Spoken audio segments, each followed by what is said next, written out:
This is Ram from India, Hyderabad, India. All right, Ram. So, welcome. How can I help you?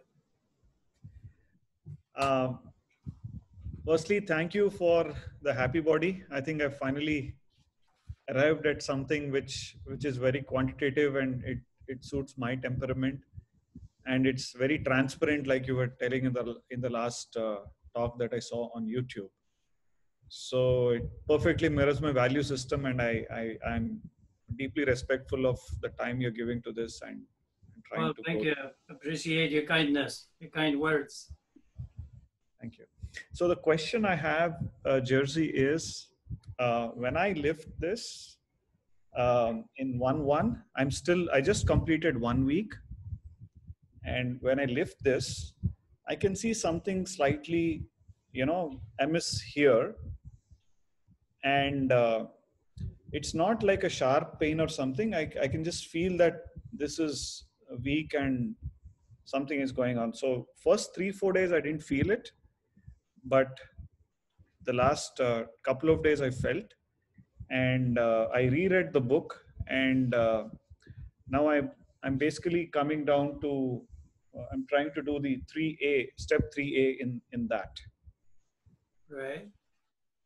So is it a shoulder imbalance that I have? You have some tightness in the shoulders, so the most important is to release the tension, right?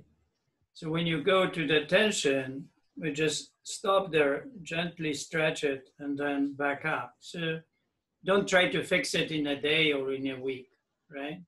So it is your way of living. So you have to think about this like you're doing every day. You're touching a little bit, and then because of touching and kissing the tension, you will make it better over time because of it. So you don't want to fix it. You don't want to be obsessed about that, right? So, find a limitation where actually you feel when it happens, when you start stretching, and when you go to that place, when you feel it, then back up. You just do a little bit and back up. For some reason, there is something going on in that shoulder. You don't have to know. More important is to care for it. More important is to make it, to heal it, to open it. It's like a frozen shoulder, or it has some problems, but probably 99% of chances is that that problem will go away. Okay. So, and when I do 1-4, because both hands are involved, right? It doesn't trouble me that much, but I can kind of feel it little bit. Yeah, it's the same thing. You just go to the feeling. The feeling is your guidance. Yeah, you have the feeling of limitation. And that limitation is because you're sensitive. Some people are not as sensitive, so they don't sense the pain so well. But it could be that you are sensitive, and you're like, I'm very sensitive. When I go to the pain, I know my pain is big. It right away shows up. So not only in the body, but also in my psyche as well. So when I do something wrong, I just boom, know that something is wrong up there, right? So the pain is the guidance, the great guidance. It shows, okay, I have a problem. The body is talking to you. I have a problem here. I'm in pain, and help me. That's it. So then when you go to that place, right, you try to only touch it, gently stretch it and back up. And if you do it 100 times or 200 times, that thing will heal because of doing that way. And then it will give you more length. You said touch it 100 times. Yeah, 100 or 1,000, you never know, right? So it's not important, right? So more important is to be living that way. So you will be living that way to the end until you die, right? So you have lots of time and lots of workouts. And the one thing is that if you do it the right way, if you are kind to the body will improve and will give you better life. But it will not give you if you destroy it, right? Yes. So you find a way how to, how to sense limitations and how to work with limitations. And the happy body is a great micro progressive system that can really deliver that. Yes. So should I move on to sequence 2, or should I just stay in sequence 1 while this You thing... go to the sequence 2, yes. Okay, go. Okay, thank you. Go to sequence 2. Another question is, in exercise 1, 2, I noticed that my butt goes off the ground a little bit. I can touch my feet, but the butt goes off the ground. So the butt should stay touching the yoga mat, right? The floor. Your butt goes out? In the cresting wave, Yes. My buttocks, they go off the ground a little bit. On 1, 2? Yes. Okay, so what you can do, you aim the arms more forward and align the elbows with the knees. Instead of going up, go forward. That will help you more stretch spinal erector and engage your abs in different way. But keep the entire back and the bottom touching the ground. Don't lift it off. Yes, yeah. Okay. I'm taking almost 1 hour, 10 minutes for the entire 6 repetitions. That's at the beginning is a good thing. You probably take about 15, 20 seconds on every repetition. So it comes to about 1 hour. Well, it's okay at the beginning because you learn the system, you learn how details, you try to find limitations, you try to find where the pain is, where your limitation is, and how to help yourself. It's a new thing. It's okay. So the slower you go, the better it is because it becomes more solid, right? More you.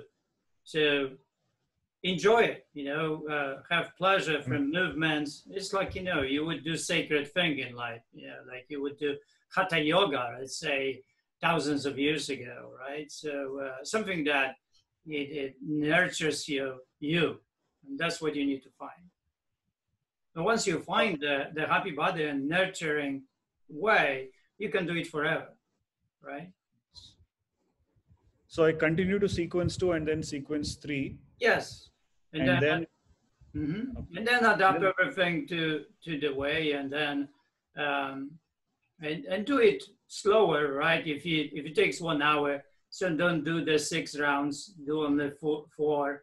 If it's just the time is the issue, so do less rounds. So, yeah, as I said, you just like don't try to progress too fast, and don't try to even think about that.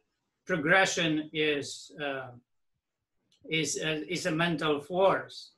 Just do it, enjoy it, and then day by day, week by week, you will get better because of doing it.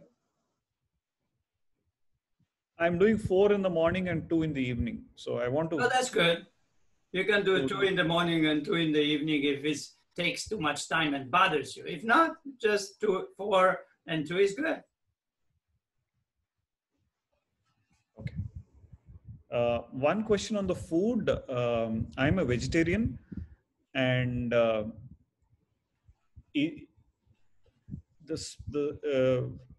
protein is a challenge. So if I eat a lot of these Moong sprouts, does it count towards vegetable or does it count towards the grain part? Moong sprouts, lentils, etc. What is the question? I didn't understand the question. Sprouted beans. Beans? So the question. So you talk about having protein or some grain. Oh, I see. All right. One and vegetable 2 times. Yeah, I understand. So lentils and dals, they don't count towards vegetables, right? They count towards protein. The protein, yes. Yeah, well, everything what is high density will go to the protein, even potatoes. So potatoes will go corn, there will go the beans and grains and everything nuts and everything what is produced in high density is going to be there. And then, you know, protein comes not only from grains and beans and animal products, it comes also from vegetables. Like spinach is 50%, you know, protein, and broccoli is almost 52. So, and cabbage and asparagus, that would be 20-30% cabbage as well. So it's a lot of protein is in veggies. So if you mix potato, let's say, and spinach, potato is 10% on that, right? But spinach is 50%. Eventually, you will end up with, you know, about average of about 20 or 30%, right? So, so don't get obsessed about not getting protein enough, because you will get always enough protein. It's really would be the hardest way to receive not enough protein. You have to be really good to lower the protein intake. That's the only one ingredient that we will always have more than we need. The recommended daily allowance is what is it, 10% to live life, yeah, of protein in the intake. But you know, it's easy that we, even vegetarians, when we eat, you know, like cabbage and spinach and fruits, and so even beans and rice, it will be easy that we are 20% or more. Okay. So don't worry about the protein. But you put the high energy food where the protein is, like 1 fist of protein to veggies if you need to lose weight. I need to gain weight. I need to gain 10 kilos. All right, muscle, right? Yeah, muscle, yeah. All right, and then what's your body weight?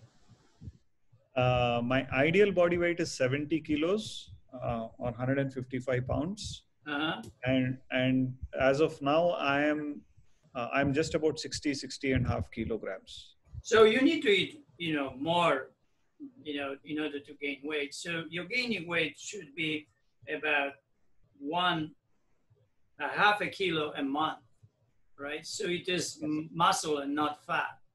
And during this process also, you have the chances to lose, you know, fat and gain some of it as the muscle. So if you gain only 0.5 kilo a month, then you have possibility that everything becomes the muscle and not really fat. Okay. All right. But yeah, I mean, I tend to have a fast metabolism, so my worry is that I'm prone to adding fat easily in my body. That's my feeling based on past experience, and I tend to lose it fast also. You just watch. There's nothing about the, you know, slower, fast metabolism. You just watch your scale. On the scale, on weekly basis and monthly basis, just watch that. So much not every day, but every week. Look at the Mondays. You know what happens, and once a month, the first of the month, and then watch the scale that way. It will give you the guidance. You know what's happening, what you're doing. If you gain more on a monthly basis than, you know, 0.5 kilo, then you are probably gaining some fat as well than muscle, right? So then you have to learn how to eat a little bit less so you're not gaining so fast. Or if you don't gain, then you have to eat more. And that's how you adjust your metabolic rate and control metabolic rate and your ideal body weight as well. So 0.5 kilo a month. Half a kilogram a month. Yeah, 0.5 kilo every month. So it's really hard to gain the muscle. And how old are you? I'm 45. 45. Yeah, you're already aging, so you know you're already, you know, deteriorating your muscle, and your life simply is working against you. So it wants you to have less muscle. So yeah. Now you have to be wise, you know, to how to live life so you get it a little bit more, right, and regain it before you lose everything and become very fragile in life. Yes. Yes. And it happens, the life passes very fast. You will be, 55 and 65, 75, and you will find yourself, in a place of weakness if you don't do the happy body, right? But if you do the happy body, you will not find yourself in weakness, even if you are 90 or 100. Yes, absolutely. That's I very clear. started with a 4 kilogram dumbbell. Um, I could do 10 pull-ups and 20 push-ups without stopping. So I thought I'm not too bad. So I directly started with a 4 kilogram dumbbell. Okay. Uh, and it's okay. I mean, I got into this issue or that thing, but um, I think I'll just continue. Ideally, maybe I should have started with a smaller weight, but it's maybe I was overconfident, but I think it's okay now. It could be, think about your challenge, your weakness more, right? And not about, and then, there is no need for any rush to go ahead and think about, in some areas you can be strong and in some areas you can be very weak. So, when you approach to the complexity of training like the happy body, it is the system that challenges and tests every inch of our body and gives us the data. Okay, Yes. I'm a little Yes. bit in pain here. I'm a little bit tight here. I'm good here, strong there. And then you collect that data and learn how to control and how to monitor everything and how to strategize everything. So it eventually it becomes balanced way of playing this beautiful symphony what the happy body is. Yes. I used to think that I'm very flexible, but when I did the exercise 1-6, I found that because the lower back has to be kept arched, I could just barely reach my knees. Right. Yes. Well, your hips are cannot rotate because hamstrings are very short. So you have tight hamstrings. So now you know, right?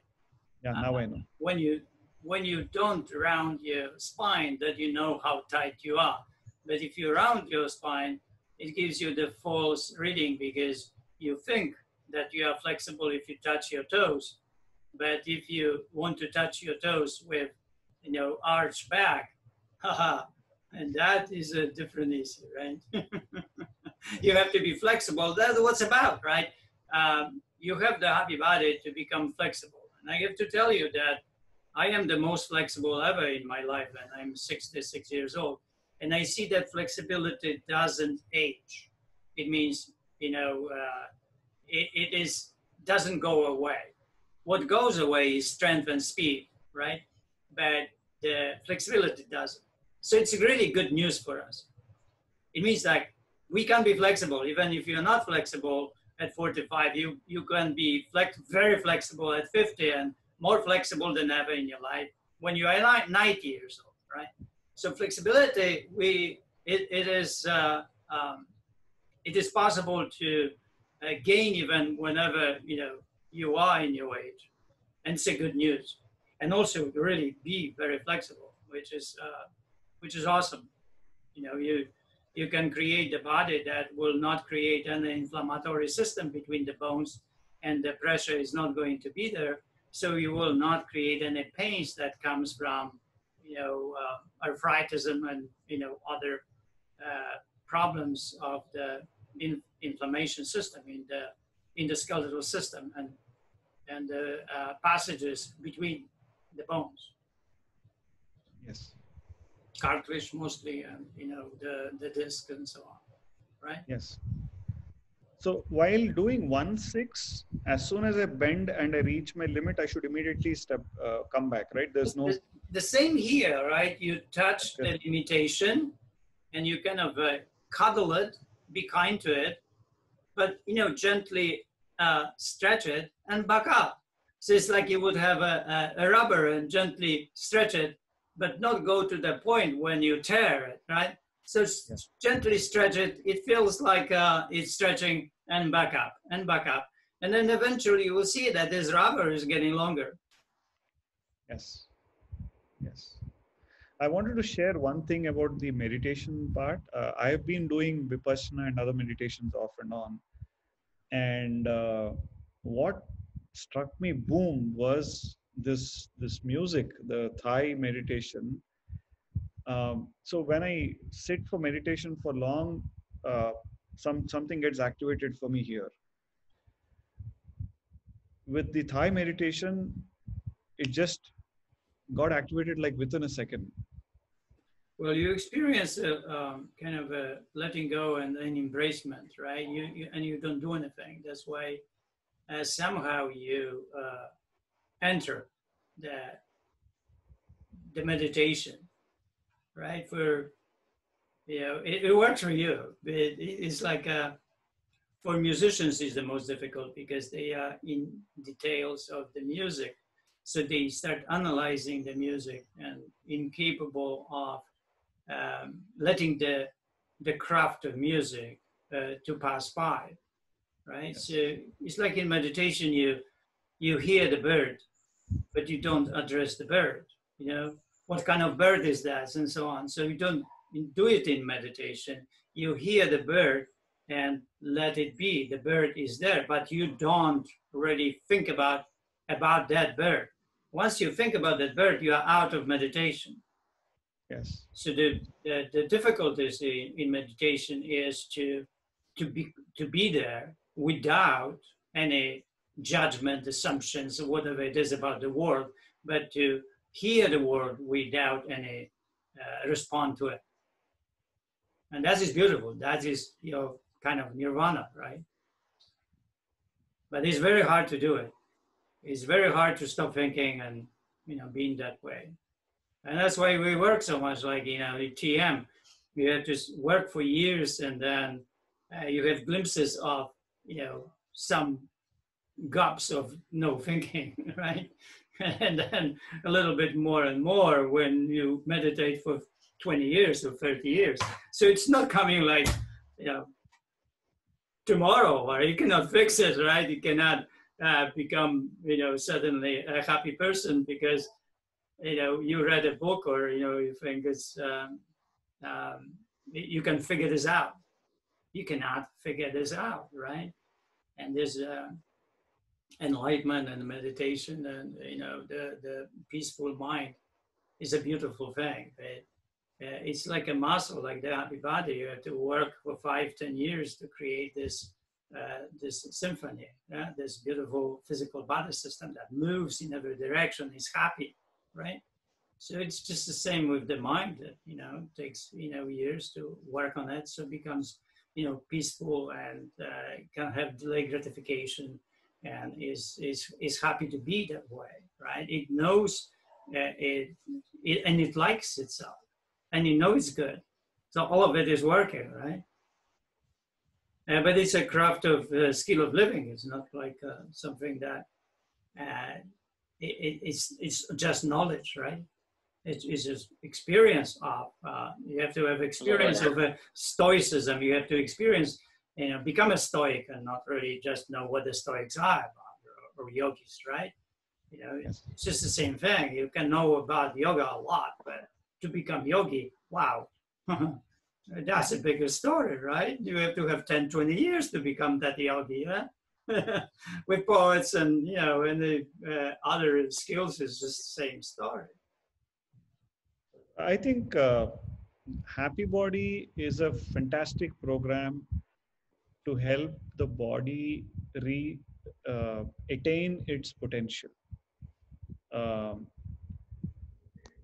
So it's a great foundation, and the meditation thing to help the mind and spirit reach its potential. So I see Happy Body as a great enabler, for that, because I personally feel I'm on the yogi path, and I'm fortunate to have discovered Happy Body to help me in the journey, over the coming, right, few decades. Do you have any questions more? Because I see Dennis from Italy. Yes. Hi, Jersey. How are you? Yeah, fantastic. Thank you, Ram. You know, you can listen what we talk about that, so you don't have to go. If you want to hang out, please hang out. Yes, I'll hang out for some more time. Yeah. I will take Yeah, thank you. Dennis. Thank you. Hey, Dennis. Hey, thank you. Hey, nice to see you. Hey, welcome. Yes, actually, I just started the Happy Body Journey maybe 3 weeks ago, and I found you through reading the Tools of the Titans book, Tim Ferriss. So I read that chapter. Say welcome. Yes. So I'm actually on step 2 of your book there, week 1 and week 2, and I'm learning the moves. And my only question is the weights. How do I increase? Like, what's the steps in the weight increase?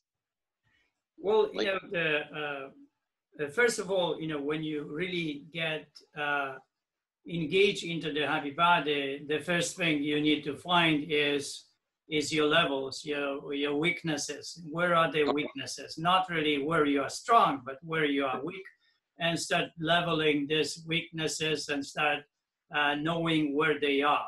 So let's say if you, I just talked to Ram about, you know, he has some tightness in the 1-1, right? Standing. Yep. So when he goes, he starts feeling the tension, and that tension shows that the shoulder has limitation at that level. So the best way to deal with it is to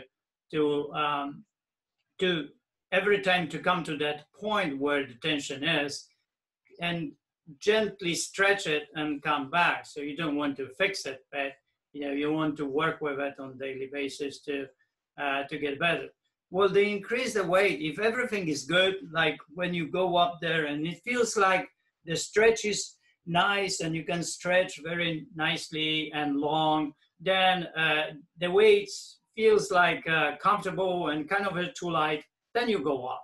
And then your stretch gives you the idea. If you can stretch and you don't have any resistance from it, the resistance is only from flexibility, but not from the weight.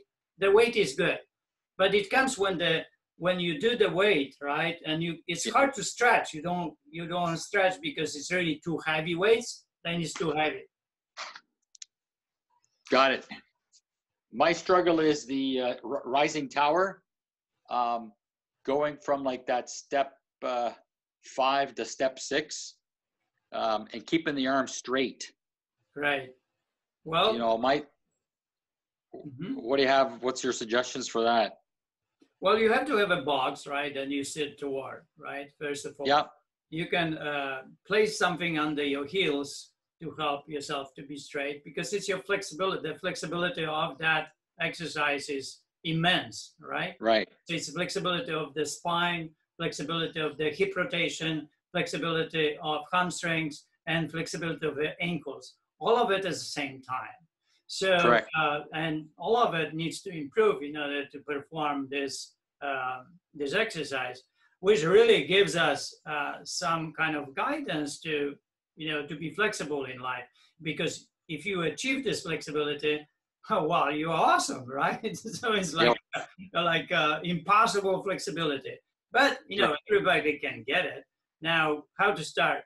Place the box, let's say 20 inches, a chair.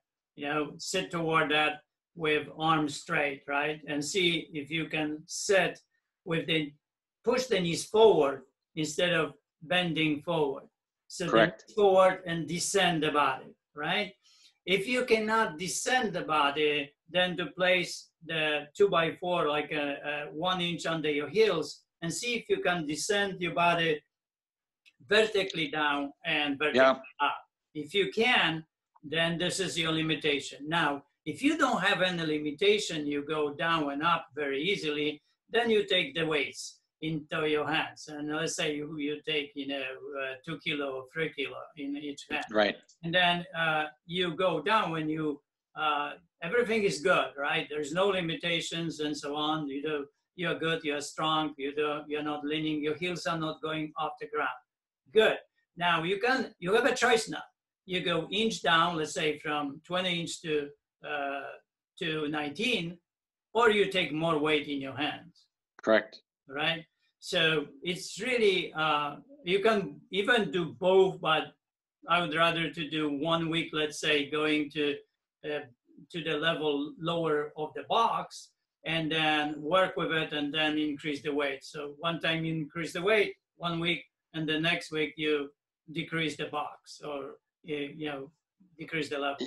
Yeah, because adding the support to the heels reminds me, because I go to the gym when I'm doing a squat, and my trainer would say, we'd put like a 5-pound plate under my heels. Exactly.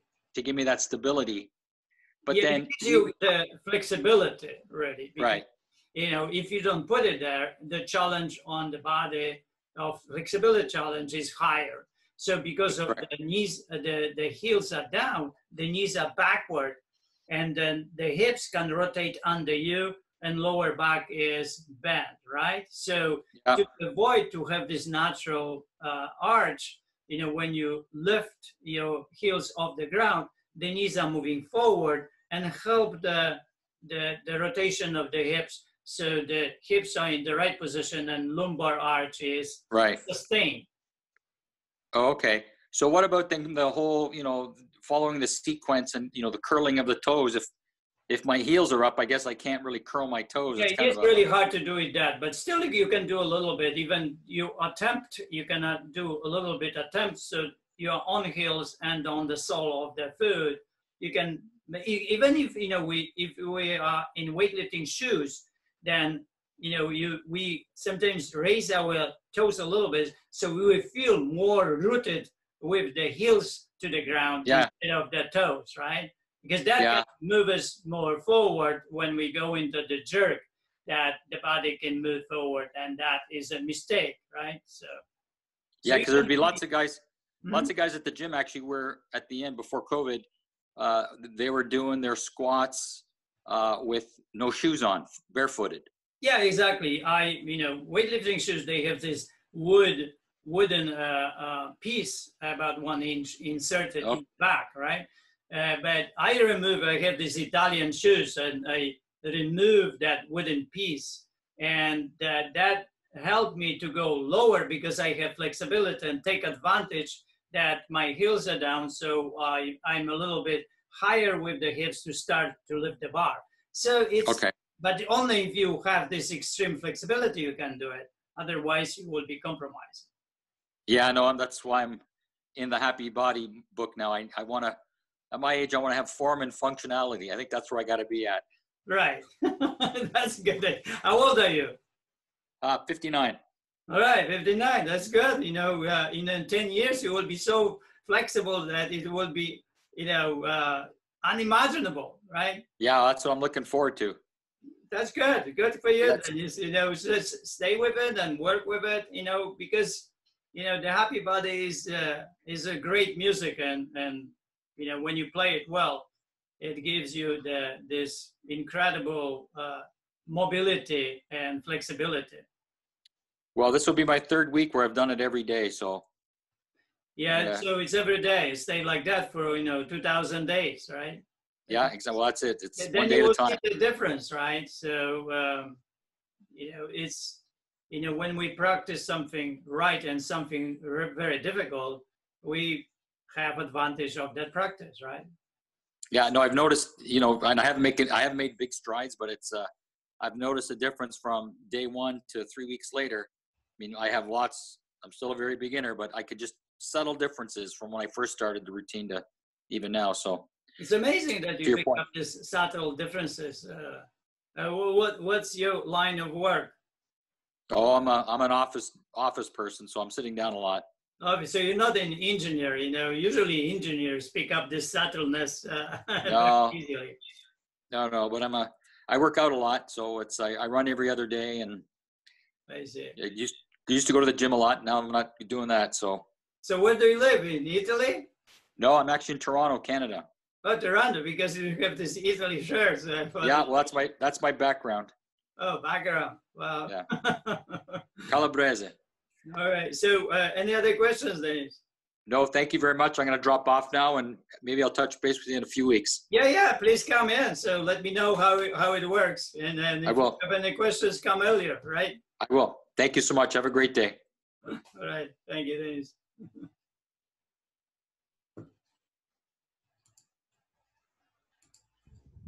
All right, Ram.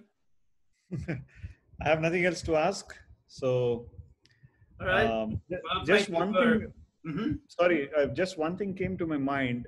You mentioned that the hip is not opening in my 1-6. So, is there anything I can do, like some complementary yoga exercise to help it open? No, don't do anything. It will work. You know, it's the challenge is so huge when it comes to hamstrings, and it's easy to overdo. So, you know, whatever you do, you can really do too much easily. The problem is that we usually do too much and not enough. So, practicing yoga is it's a beautiful system, right? Especially Bikram's yoga. But when you do it, you have to have this masters that help you not to push too much. You know, that's the masterpiece. You know, if you push too much, you will never be flexible. Never, because you will be tearing, too much. Then you will have to have days of healing. Then you tear again, and you are in this trading water level that you cannot be flexible. Yeah. Flexibility is very graceful. It's very beautiful mind. You cannot be flexible if you don't have beautiful mind. That mind of kindness and goodness has to happen in the body. And that's the only way that you can be flexible. And you have to, through the happy body, you have to open that mind. And when you open it, then, gently everything becomes softer. And then I tell people the body becomes like watery body, right? It moves in every directions, and it's happy that way.